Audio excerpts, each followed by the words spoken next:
As we discussed earlier, evidence suggests that ancient Egyptians were aware of the significance of the pineal gland and may very well have understood what we now know as DMT. This is the same Egyptian culture from which virtually the entirety of Western culture and the three largest world religions has evolved.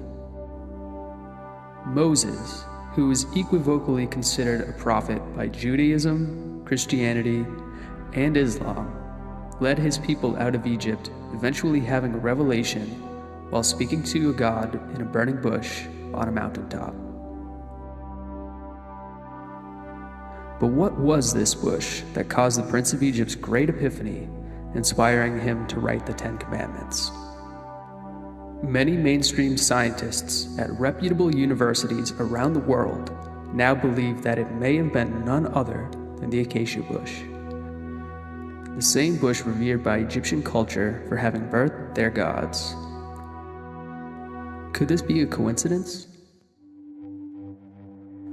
One might argue that the desert conditions of Egypt could have caused a wild brush fire, much like the fires that plague the state of California today.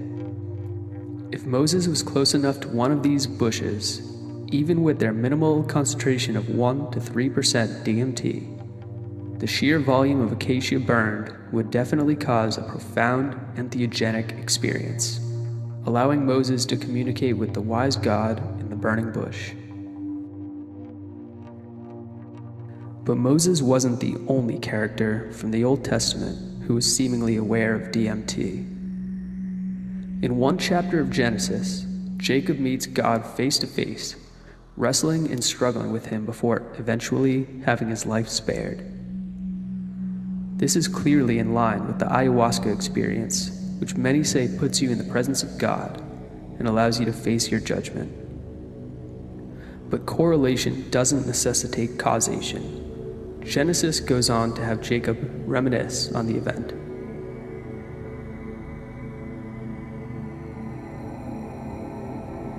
And Jacob named the place Peniel, explaining, "Certainly I have seen God face to face and have survived." Genesis 32:30.